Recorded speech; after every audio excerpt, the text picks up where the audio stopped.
K2 news ప్రేక్షకులకు స్వాగతం. ఈరోజు మనతో డిస్కషన్లో జాయిన్ అవుతున్నారు మనకి మిర్యాలగూడ ప్రజలకి పరిచయం అక్కర్లేనటువంటి రాష్ట్ర బీజేపీ నాయకులు జిల్లా ఉపాధ్యక్షులు డాక్టర్ పల్నాటి వెంకరెడ్డి గారు. నమస్కారం సార్. నమస్తే. మనకి ఈరోజు చర్చాంశంలో ఈ మధ్యనే మనకి ఎంపీ ఎలక్షన్స్ అనేవి అయ్యాయి. సో మీరేమనుకుంటున్నారు? బీజేపీ తరపు ఇక్కడ తెలంగాణలో ఎన్ని సీట్లు వస్తాయనుకుంటున్నారు? డెఫినెట్గా మీకు అలాగే K2 న్యూస్ ప్రేక్షకులకి నమస్కారం. ముఖ్యంగా చెప్పాలంటే పార్లమెంట్ ఎన్నికలు మనం చూసాం. తెలంగాణ రాష్ట్రంలో గత వారం రోజుల క్రితమే అట్లీస్ట్ 10 నుంచి 12 స్థానాలు వస్తూ ఉన్నాయి. ఎందుకంటే దీంట్లో ముఖ్యంగా చెప్పాలంటే ఏంటంటే ఎక్కడ ఎవరికి అర్థం కాని రీతిలో 12 స్థానాలు ఇక్కడ వస్తున్నాయంటే ఒక్కసారి అర్థం చేసుకోవచ్చు. భారతీయ జనతా పార్టీ కేంద్ర ప్రభుత్వం ప్రధానమంత్రి నరేంద్ర మోడీ గారు తీసుకొచ్చిన ఏవైతే సంస్కరణలు ఉన్నాయో, అభివృద్ధి ఉందో, లేకపోతే సంక్షేమ పథకాలు ఉన్నాయో ప్రజలందరికీ చేరవేసే విధంగా ఆయన తీసుకున్న కఠిన నిర్ణయాలు ఏవైతే భారతదేశంలో ఉన్నాయో అవన్నీ కూడా మహిళలు కానీ, రైతులు కానీ, కూలీలు కానీ, తర్వాత విద్యార్థులు కానీ, ఉద్యోగులు కానీ, నిరుద్యోగులు కానీ ప్రతి ఒక్కరికి కూడా నరేంద్ర మోడీ గారికి ఓటేయాలి. మోడీకి గ్యారంటీ రూపంలో మనందరూ కూడా దేశ రక్షణ, దేశ భద్రత, మన ఆరోగ్యం, మన అభివృద్ధి గురించి ఆలోచించే ఏకైక నాయకుడు ప్రధానమంత్రి నరేంద్ర మోడీ గారు. అందుకని ప్రతి ఒక్కరు కూడా నేను చాలామందిని అడిగాను, ఎక్కడైనా మీరు ఆ ఓట్లు వేసిన తర్వాత, ఓటింగ్ అయిపోయిన తర్వాత నాకున్న పరిచయాలతోటి ఏ ఊర్లో అడిగినా కూడా, ఏ పట్టణాల్లో అడిగినా కూడా ప్రతి ఒక్కరు చెప్పేది ఏంటంటే నరేంద్ర మోడీ గారికి వేసాము, మోడీ గారు ఉంటేనే దేశం బాగుపడుతున్న ఒక మంచి ఆలోచనతోటి మరి భారతదేశంలో మరి ముఖ్యంగా తెలంగాణ రాష్ట్రంలో భారతీయ జనతా పార్టీకి గంపగుత్తగా ఓటు వేసిన పరిస్థితి మనం చూసాము. చాలామంది పార్లమెంటు సభ్యులు మన తెలంగాణ రాష్ట్రం నుంచి పార్లమెంటుకు పోతూ ఉన్నారు. సార్, ఇప్పుడు బీజేపీకి సంబంధించినటువంటి అంటే నాయకులు చెప్తున్నటువంటి ఏజెన్సీ అంటే వాళ్ళ యొక్క సర్వేలు కానీ ఇవి కానీ చూసినట్లయితే ఎక్కువ శాతం యువతతో కానీ, లేకపోతే మనకి మధ్య వయస్కులు కానీ, లేకపోతే ముసలివాళ్ళు కానీ, ఇట్లా ప్రతి స్టేజ్లో కూడా అందరూ కూడా గంపగుత్తగా మనకి మోడీ గారి నాయకత్వం రావాలని అనుకుంటున్నారు.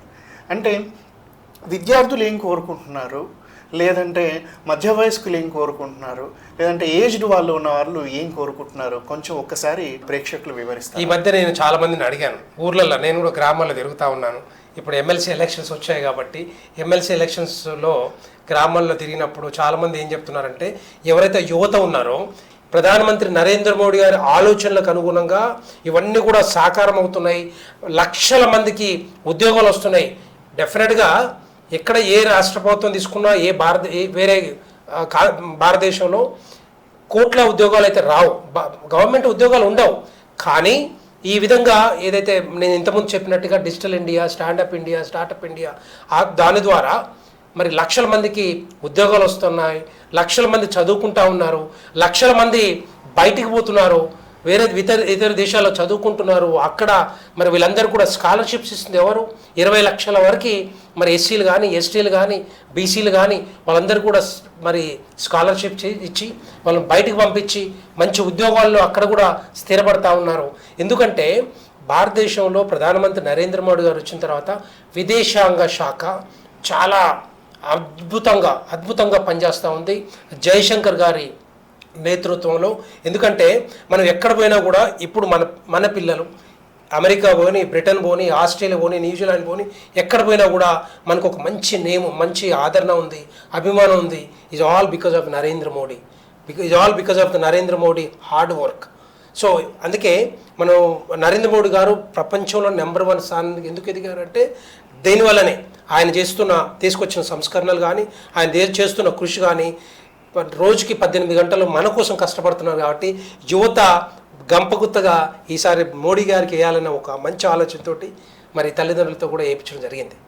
సార్, ఇంకొకటి, ఇప్పుడు 40 నుంచి 60 సంవత్సరాల వయసు ఉన్న వాళ్ళు అంటే 30 నుంచి 50 సంవత్సరాల వయసు ఉన్న వాళ్ళు కూడా దాదాపుగా అందరూ మోడీకే ఓటు వేయాలి అనేటువంటి మీ అనాలిసిస్ అనేది ఉంది. అంటే ఇది ఇంతకుముందు మనకి దేశంలో ఎన్నో రకాల బాంబ్ బ్లాస్ట్లు కానీ రకరకాల అల్లర్లు కానీ చూసి విసిగిపోయి ఇప్పుడు ఉన్నటువంటి గత 10 సంవత్సరాల్లో ఎటువంటి ఈ రాళ్ళు కానీ బాంబ్ బ్లాస్ట్ కానీ లేకపోవడం వల్ల వాళ్ళు కూడా సాటిస్ఫై అయ్యి బీజేపీకి ఓటేస్తారనుకుంటున్నారా? డెఫినెట్గా మీరు మంచి క్వశ్చన్ అడిగారు నన్ను. ఎందుకంటే గత 10 సంవత్సరాల కాలంలో నరేంద్ర మోడీ గారు వచ్చిన తర్వాత, ప్రధానమంత్రి అయిన తర్వాత ఎక్కడన్నా ఒక్క బాంబు బ్లాస్ట్ అయిందా? ఒక్కసారి బాంబు బ్లాస్ట్ కాశ్మీర్లో అయితే మన భారత బలగాలు పాకిస్తాన్లోకి భూభాగంలోకి వెళ్ళి అక్కడ మట్టు పెట్టి అక్కడ ఉన్న మరి ఎవరైతే మిలిటరీ వాళ్ళు ఉన్నారో లేకపోతే ఎవరైతే తీవ్రవాదులు ఉన్నారో వాళ్ళందరినీ కూడా మట్టు పెట్టి మళ్ళీ వెనక్కి వచ్చిన పరిస్థితి మనం చూసాం. అప్పటి నుంచి పాకిస్తాన్కి మనం అంటే వణుకు, భయం. మరి చుట్టుపట్లు మన బార్డర్స్లో ఎక్కడ చూసినా కూడా ఎప్పుడు కూడా మరి నిఘా ఉంటుంది. ఎందుకంటే మన టెక్నాలజీ కూడా రోజుకు పెరుగుతూ ఉంది. మన ఓన్ టెక్నాలజీ మన భారతదేశంలో తయారవుతున్న టెక్నాలజీని మనమే యూజ్ చేసుకుంటున్నాం. ఇప్పుడు డ్రోన్ వ్యవస్థ కానీ లేకపోతే మిగతా వ్యవస్థ కానీ ఇవన్నీ కూడా ఇక్కడే తయారవుతున్నాయి. అందుకని అప్పటి నుంచి ఇప్పటివరకు మనం కన్నెత్తు చూడాలంటే ఉనుకు పుట్టే విధంగా మరి ప్రధానమంత్రి నరేంద్ర మోడీ గారు చాలా నిర్ణయాలు తీసుకున్నారు. అందుకే చాలామందికి మీరు ఇంతకుముందు అన్నట్టుగా మధ్య వయస్కులు 40 to 60 years వాళ్ళందరూ కూడా ఒకటే ఆలోచిస్తారు, అరే మనం అందరం కూడా బాగున్నాం, మనందరూ కూడా మంచి సురక్షితంగా ఉన్నాం భారతదేశంలో, మరి పాకిస్తాన్లో కాదు మిగతా కంట్రీస్లో కాకుండా మన భారతదేశంలో రక్షణ భద్రత అంటూ ఆ రెండిటికి మరి మారుపేరు ఎవరంటే ప్రధానమంత్రి నరేంద్ర మోడీ గారు. దానివల్లనే చాలామంది ఏంటంటే మనం చూసాం 500 సంవత్సరాల నుంచి వెయిట్ చేస్తున్న రామ మందిరాన్ని కట్టించలేని దౌర్భాగ్య స్థితి కాంగ్రెస్ పార్టీది. 54 సంవత్సరాలు ప్రభుత్వంలో ఉన్నారు. ఏం చేశారండి వాళ్ళు? దేనికోసం కట్టించలేదు? ముస్లిం ఓటు బ్యాంక్ రాజకీయం కోసమా? వాళ్ళ ఓటు బ్యాంకును వాడుకోవడానిక? మరి వాళ్ళకి బుద్ధి వచ్చే విధంగా సుప్రీంకోర్టులో ఫైట్ చేసి మరి రామ మందిరం ప్రతిష్టాపన కార్యక్రమం మనం అందరూ కూడా భారతదేశం మొత్తం కూడా ప్రతి ఇంట్లో రాముడిని పూజించి రాముడిని ప్రతిష్టాపన చేసుకున్న కార్యక్రమం మనందరం చూసాము. అది మరి తెలంగాణ ప్రజలు కానీ భారతదేశ ప్రజలు హిందువులందరూ కూడా డెఫినెట్గా మోడీ గారికి ఓటేయాలి, మోడీ గారిని గెలిపించాలి. మరి భారతదేశంలో భారతీయ జనతా పార్టీ చేస్తున్న కృషి మరి అందరికీ చేరవేసే విధంగా ఉండాలని ఒక మంచి ఆలోచనతో మరి భారతీయ జనతా పార్టీని ఇప్పుడు ఆదరిస్తూ ఉన్నారు. భారతదేశానికి సంబంధించినటువంటి ఇంధన భద్రత కానీ లేదంటే మన యొక్క స్ట్రాటజిక్ ఎసెట్స్ని కాపాడుకోవడంలో కానీ, అంటే ఇప్పుడు మనము విదేశాలతో చేసుకున్నటువంటి ఆయుధ ఒప్పందాలు కానీ లేదంటే మనకి రిసోర్సెస్ అంటే గ్యాస్ ఒప్పందాలు కానీ లేకపోతే మనకి ఆయిల్ ఒప్పందాలు కానీ ఇవి సుదీర్ఘకాల ఒప్పందాలు చేసుకోవడం అనేది జరుగుతూ ఉంది. అవును. సో దీనివల్ల మన దేశ భద్రత కానీ, అంటే భద్రత అంటే కేవలం బార్డర్లో ఉన్న భద్రత మాత్రమే కాదు, మనకి ఆయిల్ భద్రత ఉండాలి, ఎలక్ట్రిసిటీ భద్రత ఉండాలి, అన్ని భద్రతలు అనేవి, ఆహార భద్రత అనేది కూడా ఉండాలి. సో ఈ ఆహార భద్రత కానీ ఆయిల్ భద్రతలో కానీ మోడీ గారు చేస్తున్నటువంటి ప్రయత్నం ఏమిటి? ప్రధానమంత్రి మోడీ గారు కరోనా టైం నుంచి ప్రతి ఒక్కరికి కూడు ఉండాలి, గూడు ఉండాలి. ఎందుకంటే ఇల్లు ఉండాలి, తర్వాత తిండి ఉండాలి, ఫుడ్ ఉండాలి. ఫుడ్ విషయంలోకి వచ్చినట్టయితే కరోనా దగ్గర నుంచి ఇప్పటివరకు ప్రతి ఒక్కరికి 6 కిలోల బియ్యం ఇస్తున్నారు. ఎందుకంటే ఎవరు తిండి లేకుండా చావద్దు, తిండి లేకుండా ఉండొద్దు అని ఒక మంచి ఆలోచనతోటి రాష్ట్ర ప్రభుత్వం ఇవ్వకున్నా కూడా, కేసీఆర్ కూడా ఇవ్వకున్నా కూడా, అంతకుముందు ఇచ్చేది కేసీఆర్ 1 కిలో బియ్యం, అది కూడా మానేసినా కూడా మరి ప్రధానమంత్రి నరేంద్ర మోడీ గారు ఇప్పటికి కూడా ఇస్తున్నారు, ఇంకా 3 సంవత్సరాలు ఇస్తారు. అదేవిధంగా గూడు విషయాలకు వచ్చినట్టయితే దగ్గర ఇప్పటికీ 3 కోట్ల ఇండ్లు కట్టించారు. భారతదేశంలో 3 కోట్ల ఇండ్లు కట్టించారు. కానీ ఇక్కడ మాత్రం కేసీఆర్ 5 లక్షల ఇండ్లు ఇస్తే ఒక్కటి కూడా కట్టించలేదు. ఎందుకు? భారతదేశంలో ప్రధానమంత్రి నరేంద్ర మోడీ గారికి ఎక్కడ పేరు వస్తుందో, ఆయన ఎక్కడ గెలుస్తాడో ఈ తెలంగాణలోని ఒక దుర్మార్గమైన ఆలోచనతోటి కేసీఆర్ పట్టించుకోలేదు. సో అట్లా ఇవన్నీ చూస్తున్నట్టే మరి ఆహార భద్రత డెఫినెట్గా ఉంటుంది. ఎందుకంటే ధాన్యం కొనేది మరి కేంద్ర ప్రభుత్వం, ధాన్యం స్టోర్ చేసి కేంద్ర ప్రభుత్వం. అదొక్కటే కాకుండా సెక్టర్లోకి ఇప్పుడు విద్యుత్ సెక్టర్ అన్నారు, మిగతా సెక్టర్స్ అన్నారు, ఆయిల్ సెక్టర్స్ అన్నారు. ఆయిల్ సెక్టర్లో కూడా మనం చాలా డిప్లొమాటిక్గా రష్యాతోటి ఒప్పందం చేసుకొని మిగతా కంట్రీస్లో కాదు రష్యాలో కొంటే మనకు తక్కువగా వస్తుందనే ఒక ఆలోచనతోటి లక్షల కోట్లు సేవ్ చేసే విధంగా ఒప్పందాలు చేసుకున్నాం కరోనా దగ్గర నుంచి. అదొకటే కాదు, రెండవది విద్యుత్ గురించి విషయానికి వచ్చినప్పుడు ఇప్పుడు మనం చూసాం రీసెంట్గా ప్రధానమంత్రి మరి సోలార్ పవర్ తీసుకొస్తున్నారు. సోలార్ పవర్ తీసుకొచ్చినప్పుడు గిగా ఫ్యాక్టరీస్ వచ్చినాయి, చాలా ఫ్యాక్టరీస్ వస్తున్నాయి. ఆ ఫ్యాక్టరీస్ పెట్టాలన్నా కూడా సోలార్ సెక్టర్లో మరి అక్కడ సబ్సిడీ కూడా ఇస్తూ ఉన్నారు. దాని విషయంలో ఏమవుతుందంటే మనకి బయట నుంచి కొనాల్సిన పరిస్థితి ఉండదు ఇక్కడ. ఎందుకంటే ఎక్కడ పడితే అక్కడ సోలార్ని ఉపయోగించుకునే విధంగా సోలార్ సెక్టర్ని అద్భుతంగా మరి పెంచే విధంగా ఇవన్నీ కూడా చేస్తూ ఉన్నారు. ఫ్యూచర్లో మనకి చాలా ఈజీగా సోలార్, ఎందుకంటే మనకు తెలుసు అది న్యాచురల్ లైట్ కాబట్టి మనం ఎక్కడైనా ఇండ్ల మీద పెట్టుకుంటే ఆ సోలార్ పవర్ని మనం యూజ్ చేసుకునే అవకాశాలు ఉంటాయి కాబట్టి దాన్ని ఎంకరేజ్ చేస్తూ ఉన్నారు. అదొకటే కాదు, ఇంకా ఈ విషయాలన్నీ చూస్తూ ఉంటే ఏంటంటే ఇంకోటి ఈవీ ఎలక్ట్రిక్ వెహికల్స్ వచ్చినాయి. ఒకప్పుడు మనం ప్రతి మిగతా కంట్రీస్ నుంచి ఇంధనం సప్లై చేసుకునే వాళ్ళం, తీసుకొచ్చుకునే వాళ్ళం. ఇప్పుడు ఆ విషయం ఉండదు. ఇక లిథియం ఒకటి, బ్యాటరీ విషయంలో సెమీ కండక్టర్స్ మనమే తయారు చేస్తున్నాం. రెండవది ఇప్పుడు ఈ ఈవీ విషయంలో చూస్తే electric vehicles semi conductors batteries తోటి ఏవైతే తయారవుతున్నాయో ఇవన్నీ కూడా ఈవీ వెహికల్స్ ఫ్యూచర్లో ఇంకొక 20 years దాటితే మాత్రం ఇక్కడ పెట్రోలు డీజిల్ మనం ఎక్కడి నుంచో తీసుకురావాల్సిన అవసరం ఉండదు. మొత్తం కూడా ఈవీ వెహికల్స్ వస్తాయి, మనం మంచిగా యూజ్ చేసుకోవచ్చు, తక్కువ ధరలో వస్తాయి. తక్కువ ధరలో మనకు కాస్ట్ కూడా తక్కువ పడుతుంది, వెహికల్స్ మెయింటెనెన్స్ తక్కువ పడుతుంది. ఇదంతా కూడా ఆలోచనతోటి, మంచి ఆలోచనలతోటి ప్రధానమంత్రి నరేంద్ర మోడీ గారు మరి భారతీయ జనతా పార్టీ ఇవన్నీ కూడా తీసుకొస్తూ ఉంది. సో సంస్కరణలు ఒక్కొక్కటి మీరు ఈ 10 సంవత్సరాలు చూసారే, 54 సంవత్సరాల నుంచి చేయలేని కాంగ్రెస్ ప్రభుత్వం ఈ 10 సంవత్సరాలు చేసిన భారతీయ జనతా పార్టీ కేంద్ర ప్రభుత్వం ప్రధానమంత్రి నరేంద్ర మోడీ గారు ఒక్కసారి ఆలోచిస్తే మరి ఇంకొక 15 సంవత్సరాలు, ఇంకో 20 సంవత్సరాలు భారతీయ జనతా పార్టీ అధికారంలో ఉందనుకోండి, మరి ఎక్కడ దాకా పోతుందో మరి ఒక్కసారి తెలంగాణ ప్రజలు, భారతదేశ ప్రజలందరూ కూడా ఆలోచించాలి. సో అందుకని అంత స్పీడ్గా మరి నరేంద్ర మోడీ గారు తీసుకుపోతా ఉన్నారు. సార్, ఇప్పుడు మనకి రాబోయే కాలంలో మనకి టెస్లా లాంటి గిగా ఫ్యాక్టరీలు, అదేవిధంగా తైవాన్కి చెందినటువంటి సెమీ కండక్టర్ ఫ్యాక్టరీ మన టాటాస్తో జాయింట్ వెంచర్లో రాబోతున్నాయి. ఇటువంటి చాలా గిగా ఫ్యాక్టరీస్ అనేటువంటివి మన భారతదేశంలో రాబోతున్నాయి. సో దీనివల్ల ముఖ్యంగా మనకి ఇప్పుడు చైనా లాంటి కంట్రీస్లో చూసుకున్నట్లయితే ఈ గిగా ఫ్యాక్టరీలోంచి వచ్చినటువంటి ఏదైతే చిన్న పార్ట్స్ని తీసుకొని ఈవెన్ విలేజెస్లో కూడా వాటిని అసెంబుల్ చేసి వాళ్ళ సొంత బ్రాండింగ్ చేసుకొని మనకి మార్కెటింగ్ చేసుకునేటువంటి పరిస్థితి ఉంది.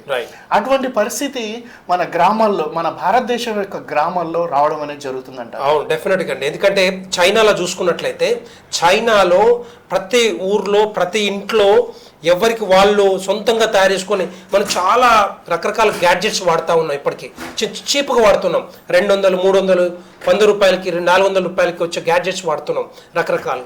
అవన్నీ కూడా చైనాలో ఎందుకు తయారవుతున్నాయండి? వాళ్ళకు ఒక సపోర్ట్ ఇస్తుంది కేంద్ర ప్రభుత్వం. ఆ సపోర్ట్ తోటి ప్రతి ఒక్కరు కూడా మరి ఇట్లాంటి టెక్నాలజీ ఉపయోగించి ప్రతి ఇంట్లో తయారు చేసి రేపొద్దున మనం ఏదైతే యాపిల్ ఫోన్స్ ఇక్కడ తయారు చేసి బయటికి ఎక్స్పోర్ట్ చేస్తున్నామో అదేవిధంగా ఈ చిన్న గ్యాడ్జెట్స్ అన్నీ కూడా ఊర్లలో ప్రతి ఒక్కరు కూడా తయారు చేసుకునే విధంగా బయటికి ఎక్స్పోర్ట్ చేసే స్థాయికి మనం తప్పకుండా వెళ్తాం. ఎందుకంటే ఇదే టెక్నాలజీ రోజు రోజుకు పెరుగుతూ ఉంది. మీరు ఇంతకుముందు చెప్పారు, ఆ రిసోర్సెస్ కానీ రా మెటీరియల్ తీసుకొచ్చి మనం అసెంబుల్ చేసుకొని మరి బయటికి పంపించి బయటికి ఎక్స్పోర్ట్ చేసే స్థాయికి మనం పోతా ఉన్నాం. సార్, ఇంకొక విషయము, ఇప్పుడున్నటువంటి పరిస్థితుల్లో ప్రపంచవ్యాప్తంగా చాలా రెసిషన్ అనేది ఎదుర్కొంటున్నారు. అంటే దీనికి అభివృద్ధి చెందినటువంటి యూరోపియన్ దేశాలు కూడా మినహాయింపు కాదు. ఇక అటువంటిది మన పక్క దేశాలు చూస్తున్నట్లయితే వాళ్ళ గురించి మనం చెప్పుకోవాల్సిన అవసరం లేదు. గోధుమ పిండి కోసము మనకి రోడ్ల మీద లైన్లో నిలబడి పాపం చనిపోయిన వాళ్ళు కూడా ఉన్నారు. పరిస్థితి ఈ విధంగా ఉంటే మన సీఎం రేవంత్ రెడ్డి గారు చేసినటువంటి కామెంట్స్ ఏవైతే ఉన్నాయో, మనకన్నా పాకిస్తాన్లో పరిస్థితి మెరుగ్గా ఉన్నది అనేటువంటి కామెంట్స్ని మీరు ఎలా తీసుకుంటారు? అది శుద్ధ అబద్ధం. రేవంత్ రెడ్డి గారు మళ్ళీ ఒక్కసారి ఆలోచించి మాట్లాడాలి. ఆయనకు తెలుసు, కానీ అలాంటి మాటలు మాట్లాడడం అనేది భారతదేశ ప్రజల్ని, తెలంగాణ ప్రజలను తప్పుదోవ పట్టిస్తున్నాడు రేవంత్ రెడ్డి. ఆయన రేపు పార్లమెంట్ ఎన్నికల్లో గెలవడానికి, ఆయన పార్టీ గెలవడానికి ఇలాంటి పచ్చి అబద్ధాలు మాట్లాడడం అనేది పెద్ద తప్పు. చాలామంది భారతదేశ ప్రజలందరూ కూడా చూస్తూ ఉన్నారు.